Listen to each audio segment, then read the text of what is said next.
Olá pessoal, dando continuidade aqui à nossa playlist sobre verminoses, vamos começar o trabalho, né? Vamos falar primeiro da teníase cisticercose, tá? Bom, este é o nome de uma das doenças muito comuns, né? Estudadas aí no ensino médio, tá? Entra na parte aí de verminoses, talvez seja a primeira verminose a ser estudada na maioria dos colégios aí, Brasil afora, tudo bem? Bom, vamos entender aqui, teníase cisticercose. Ultimamente, isso aqui é conhecido na medicina como complexo teníase cisticercose. Por quê? Porque o mesmo indivíduo pode apresentar as duas doenças. Ao final dessa playlist, você vai entender isso melhor. Bom, meu objetivo aqui é esclarecer alguns aspectos da doença, tá? Bom, a começar pelos nomes tradicionais, vamos lá? Os nomes tradicionais, ou os nomes primitivos, digamos aqui, sim, usados por pessoas mais antigas, nós temos aqui a teníase, conhecido como solitária, e a cisticercose é conhecido como canjiquinha, tá? Então você tem aqui a solitária e a canjiquinha. Bora escrever? Vou escrever com um pincel menor para não ocupar muito espaço. Então a teníase é conhecida por aí como solitária, ok? E aqui a cisticercose como canjiquinha. Esse nome aqui só o pessoal da antiga mesmo, tá? Pessoal aí como meus avós, os avós de vocês, conhecem esses nomes. Então eu tenho aqui solitária e a canjiquinha. Eu resolvi colocar esses nomes porque pode aparecer algum exercício, tá? Eu não quero que você seja pego de surpresa, fechou? Muito bem, pessoal. Outra coisa importante que a gente tem que colocar aqui nessa folha, preenchermos juntos, é os agentes causadores. Os agentes causadores, eles são conhecidos como agentes etiológicos, tá? Vou colocar aqui, ó, são os agentes etiológicos.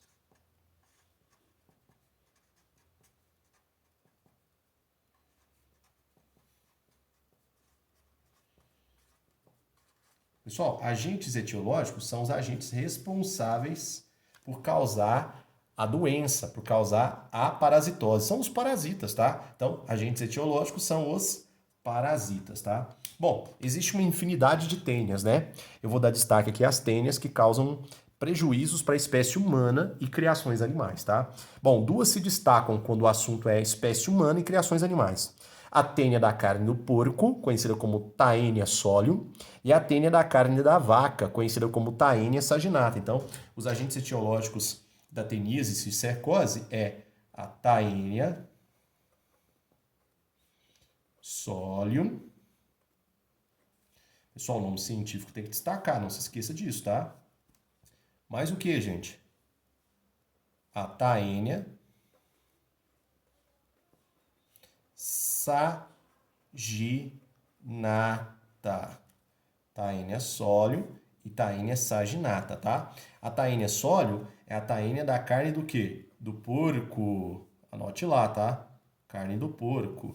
E a Taenia saginata é da carne da vaca, bovinos, tá? De uma forma geral, sem preconceito aqui. Fechou?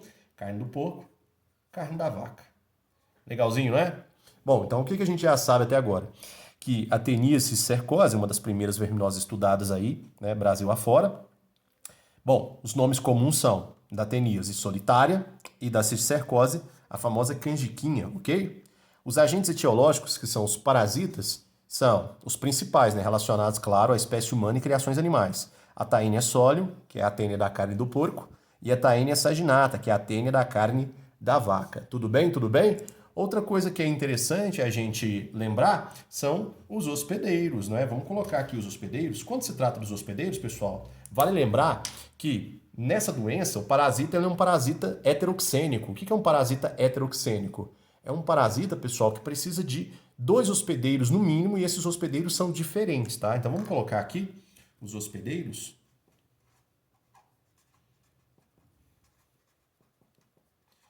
Ah, professor, eu não lembro o que é hospedeiro. Bora lá, pessoal. Hospedeiros são aqueles componentes do ciclo de vida do parasita onde ele vai tirar o que ele precisa para sua sobrevivência, tá? Principalmente para investir em reprodução. E aí, quando se trata dos hospedeiros, existe uma distinção entre hospedeiro definitivo e hospedeiro intermediário. No hospedeiro definitivo, costuma acontecer a reprodução do tipo sexuada, tá? Aquela reprodução que aumenta a variabilidade genética entre os componentes de uma população. Já no hospedeiro intermediário, o parasita ou insista, ele forma um cisto de proteção e fica quietinho, ou ele se reproduz de forma assexuada, se multiplicando através da produção de clones, tá? Quando se trata dos hospedeiros dessa doença, claro que nós temos aqui como hospedeiro definitivo seres humanos, vou colocar aqui, ó, seres humanos, ok? E temos aqui os animais de criação, né? Ó, porcos e o que, pessoal? Vacas, bovinos, né? Então, aqui eu tenho o hospedeiro definitivo da doença, segundo o que eu te expliquei agora. Definitivo quer dizer que nesse tipo de hospedeiro acontece reprodução do tipo sexuada. E aqui, ó, os intermediários.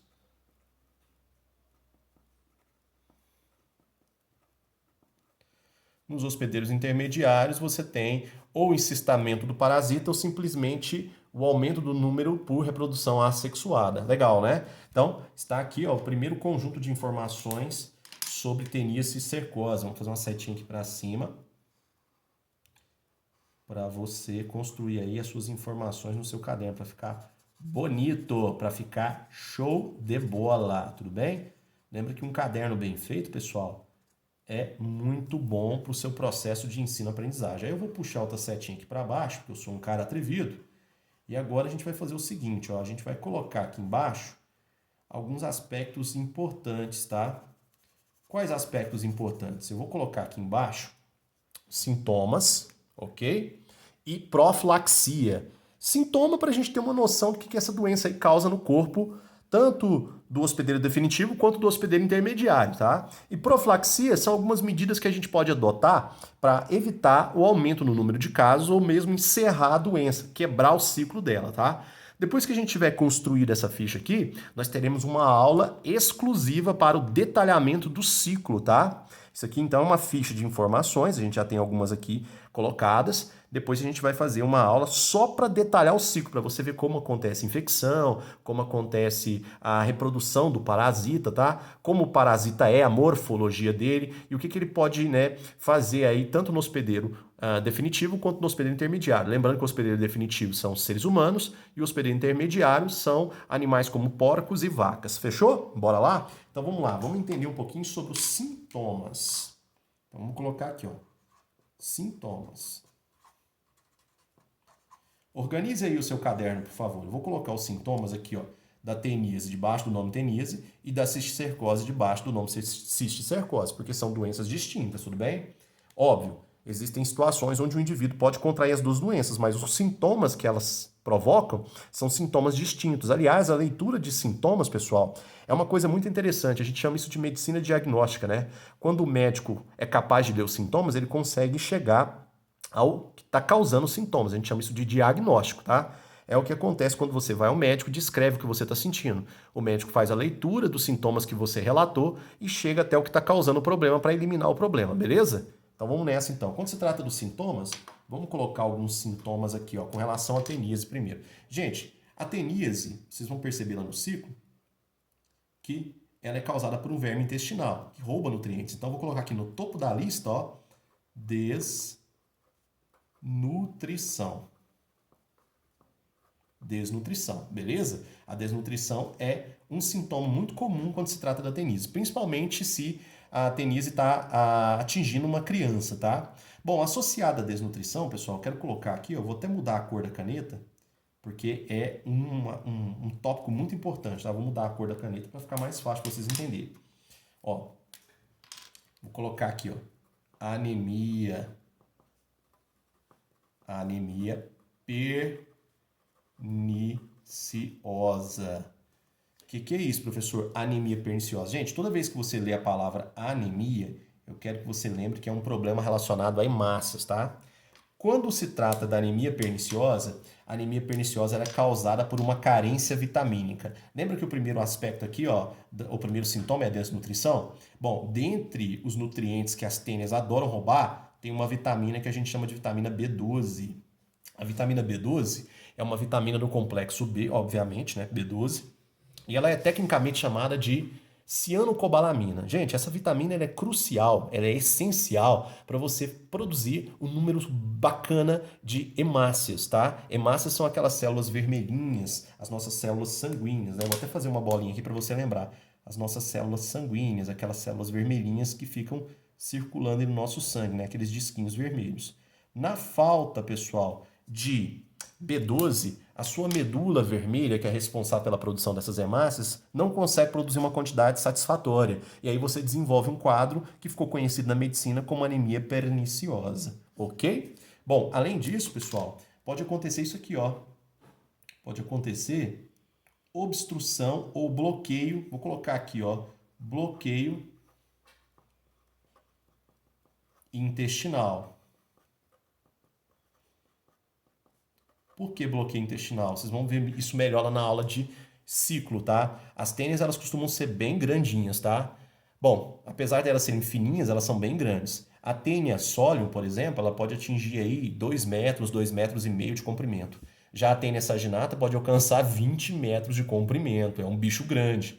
E como é que esses bichos conseguem ficar dentro do intestino? Eles ficam dobradinhos, enroladinhos. Às vezes o animal acaba desenvolvendo algum movimento que causa o bloqueio intestinal. Esse bloqueio intestinal aqui vai dificultar a digestão ou mesmo liberação de fezes, ok? Outra coisa que a gente pode associar aí à questão do bloqueio intestinal é isso aqui, pessoal. Uma palavrinha que é muito usada pelos nossos avós, é a constipação. Professor, constipação? Eu já ouvi isso aqui, minha avó falava isso pra mim. Diz que se eu saísse molhado do chuveiro e fosse na geladeira, eu ia constipar. Gente, constipação, tá? Não tem muito a ver com isso não. Na verdade, constipação é um termo que a gente usa para paralisia do intestino, a paralisia dos movimentos intestinais, tá? Os movimentos intestinais são aqueles movimentos chamados de movimentos peristálticos. O bloqueio intestinal, ele pode paralisar a musculatura do canal alimentar, fazendo com que a peristalse fique interrompida. Os movimentos, eles param, ok? E isso, gente, obviamente, vai gerar um quadro de dor, vai doer, o indivíduo vai sentir dores. Então, vou colocar aqui, ó, dores.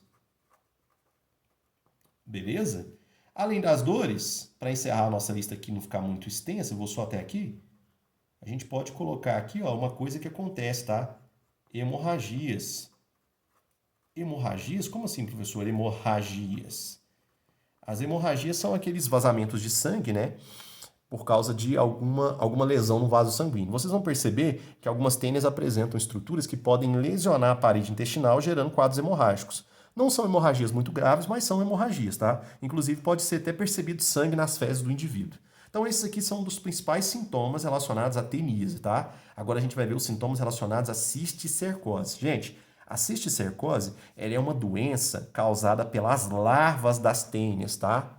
Quem desenvolve a cisticercose são os hospedeiros intermediários, tá? Mas quando se trata da larva da tênia solium, ela pode infestar seres humanos. Como assim, professor? Os seres humanos podem desenvolver a larva além do verme adulto quando se trata da tênia solium, tá? Então, um indivíduo que tem tênia solium, ele pode desenvolver tanto o verme adulto que vai atacar o seu intestino, quanto as larvas. E quando se trata das larvas, vocês vão perceber isso melhor na aula de ciclo, as larvas, elas se instalam em órgãos que recebem um grande suprimento sanguíneo, como órgãos do sistema nervoso e órgãos musculares, tá? Como esses órgãos têm um aporte de sangue, né, um suprimento sanguíneo muito intenso, essas larvas acabam se instalando ali, beleza? E quando essas larvas se instalam nesses órgãos, elas insistam nos tecidos, tá? Na musculatura ou no tecido nervoso. O que é insistar? Elas montam uma cápsula de proteção que a gente chama de cisto. E esse cisto pode trazer danos aos tecidos, tá? Então vamos listar aqui alguns sintomas que os animais e até mesmo o ser humano pode desenvolver caso eles estejam infestados com as larvas. Como é que é o nome dessa doença de infestação por larvas? Cisticercose. Então vamos colocar aqui, ó. Vamos colocar aqui. Ó. Caroços. Como assim, professor? Caroços. Caroços na musculatura. Caroços na musculatura, isso mesmo. Então, bom, os cistos, né, das larvas podem formar caroços, né, proeminências na musculatura. Eu já vi caroço de tênis em língua de porco, tá? Você pega a língua do animal que foi abatido, você vê um número impressionante de caroços, que são bolinhas na língua do porco, tá bom? Isso é só um exemplo para vocês. Além disso, pessoal, ó, você tem aqui, ó, dores, né? O animal vai sentir dores por causa desses caroços, ok? E inflamações, quadro muito comum, inflamações. Se você tem interesse em entender o que é uma inflamação, acesse o meu canal, tem uma aula lá sobre inflamações, tá? As inflamações são respostas inespecíficas do nosso sistema imunológico, tá? Fazem parte do que a gente chama de imunidade inata. Você nasce com a capacidade de desenvolver inflamações contra diferentes coisas, inclusive larvas de vermes, ok? Uma coisa importante que ó, eu quero que vocês anotem é que, além das inflamações, caroços, dores, você tem aqui, ó, perda de marcha. Como assim perda da marcha, pessoal? Os caroços podem prejudicar a musculatura ou as partes do sistema nervoso que controlam a musculatura. Então o animal pode perder a marcha, a capacidade de se locomover corretamente. Outra coisa que é muito comum, perda de visão. Aí a gente já tem larvas atacando estruturas nervosas. Então, perda de visão. Ok? Cefaleias. Já ouviu falar disso? Cefaleia é um nome médico para dores de cabeça. Cefaleias. Ó. E para terminar aqui, ó, a nossa lista, convulsões. São aqueles ataques, né, relacionados ao descontrole do sistema nervoso. Então, essas aqui são as listas, né, ou melhor, as duas listas aí de sintomas relacionados à teníase e à cisticercose, ok? No final dessa aula eu vou deixar você fazer um print desta folha que a gente está construindo. Agora eu vou chegar só um pouquinho para cima para a gente estudar também a profilaxia. O que é a profilaxia? Vamos colocar aqui, ó, profilaxia.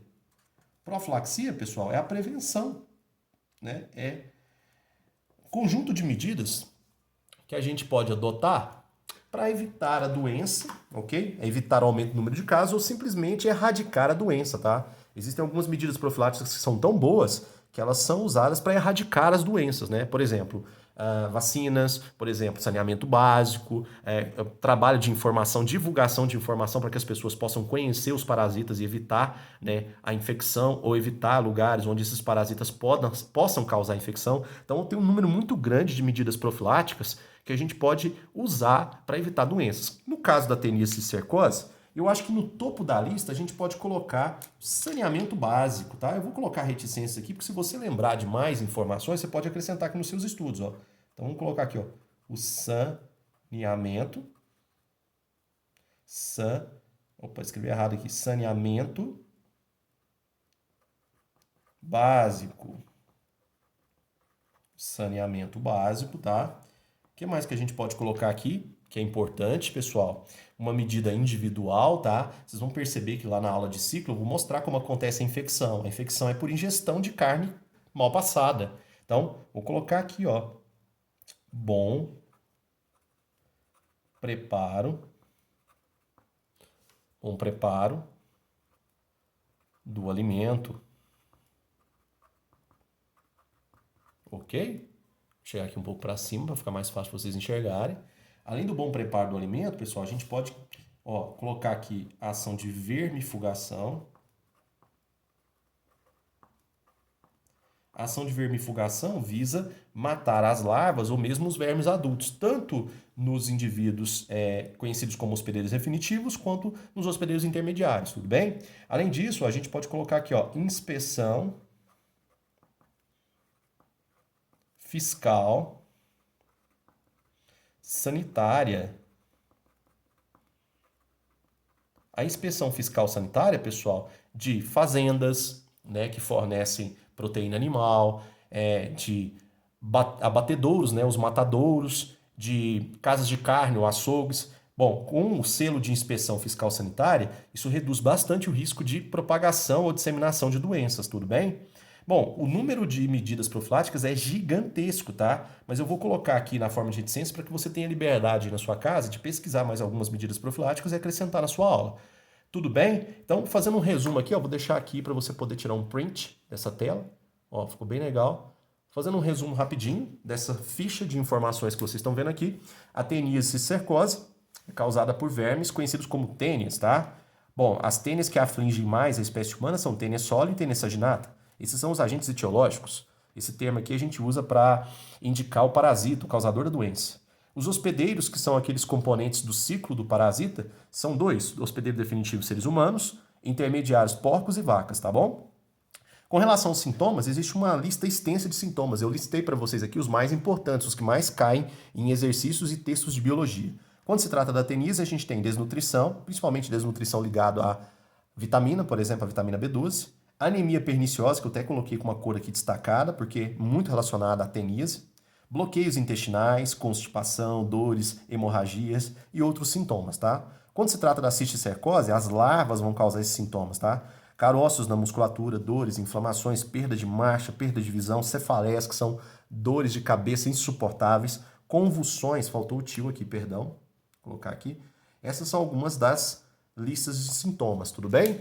Aí, quando se trata de medida profilática, são medidas preventivas para evitar a doença. Eu tenho aqui saneamento básico, bom preparo do alimento, vermifugação, inspeção fiscal sanitária. Esse conjunto de medidas aqui visa mitigar ou mesmo erradicar a doença, ok? Lembrando que essa doença é uma doença negligenciada, então é difícil a gente escutar a expressão erradicação quando se trata dessa doença, tá bom? Bom, daqui a pouco a gente vem com mais informações, espero que vocês tenham gostado e tchau!